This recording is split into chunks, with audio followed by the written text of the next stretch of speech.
All right, so my husband's friend gave us some Goumi berry seedling. These are California poppies, but these little guys down in here, this thing, these are Goumi berry seedlings. I'm not sure if I'm going to worry about the California poppies. I don't think they're going to transplant all that well. Wildflowers usually don't. I like California poppies. I think they're really pretty, actually. So all these little guys down in here, that's a weed. All these little guys down in here are Goumi berries. So we are going to put them in these other pots, and I guess apparently I'll have to look up some more stuff about them. But supposedly they could benefit from being in some pots for like maybe even up to a couple of years before you plant them in the ground. So just to be able to probably like withstand weather. Although where we live here in Oregon, it's not too bad. But I figured if I put them in these little pots, these are the little seed starter pots that have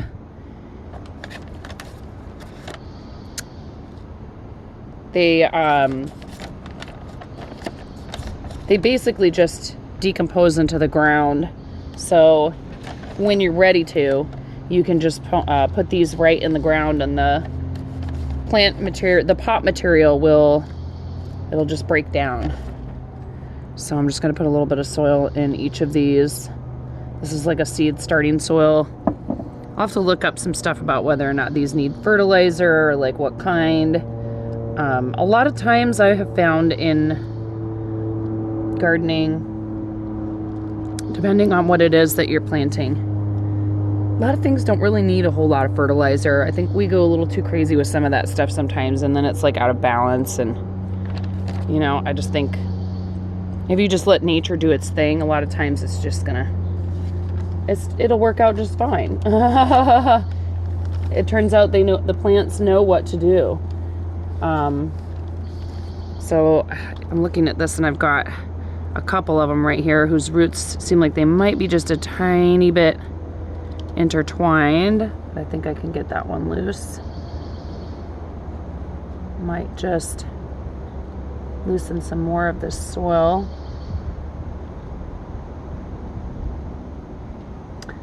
I may have filled these just a tiny bit too full. Just a tiny bit.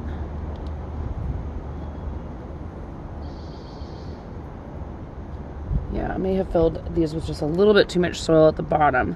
So I figured this way, when these are ready to go into a larger pot, I can just plant the whole little pot without disturbing the roots. Hopefully that should work out okay.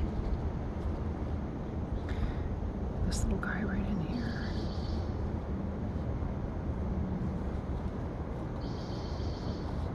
We have had a very bizarre growing season this year. It has been the opposite of everyone else's woes in the United States, with temperatures being like way too hot. It has been cold, gray, lots and lots of rain, and like downpours, which, you know, people go, well, it rains in the Pacific Northwest a lot, doesn't it? And I'm like, yes, but not like this. It is a La Nina year. Yeah, see, that's much better. Put that right in there like this. And I can put that nice loose potting soil around it. Got another one. Oh, that one. Hopefully that one will be okay. So the berries, my husband brought home some berries. They're very good. They're very tart. They do have a little pit or a seed right in the middle of them, which you kind of have to watch out for just a tiny bit. And it's an interesting flavor. They're a little bit astringent. I got one more, but it's really tiny. I don't know. I might not bother with it.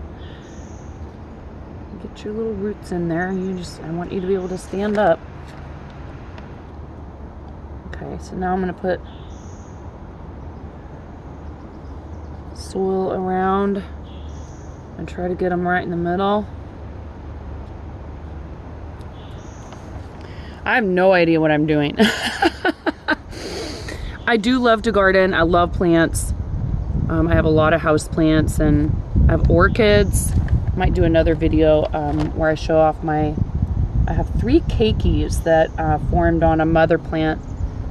Actually, I had 3 keikis form originally, and then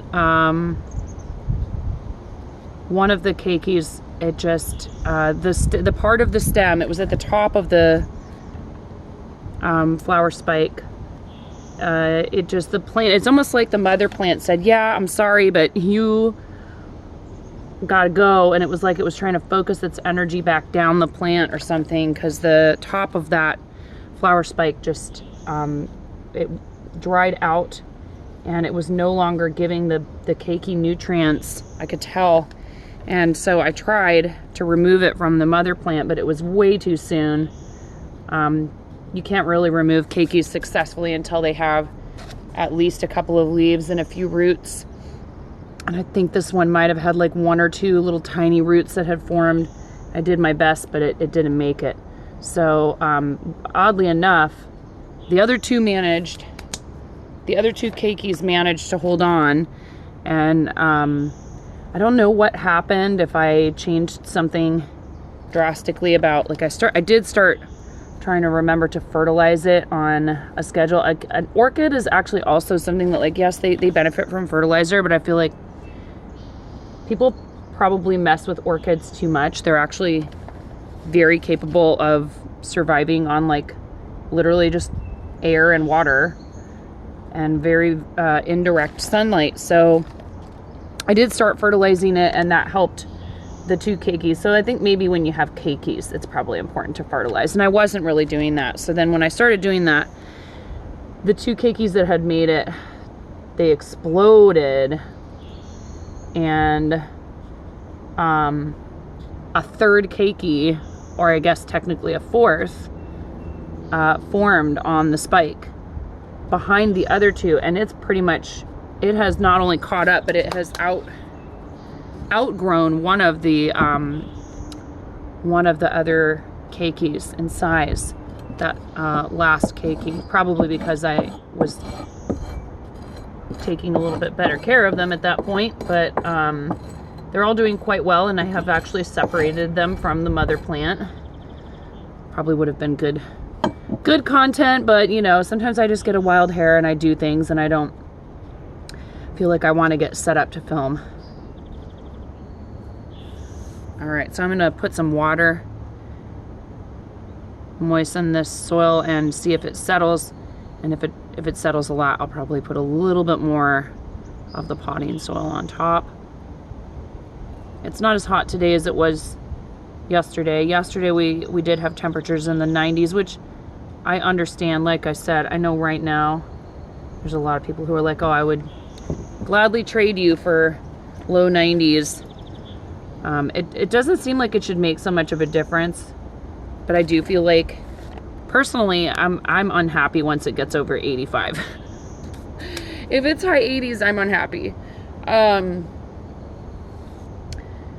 Over 100 is just brutal. And that's why I live here. It's one of the many reasons why I live in the Pacific Northwest. I don't like weather over 80 degrees. Is so uncomfortable to me.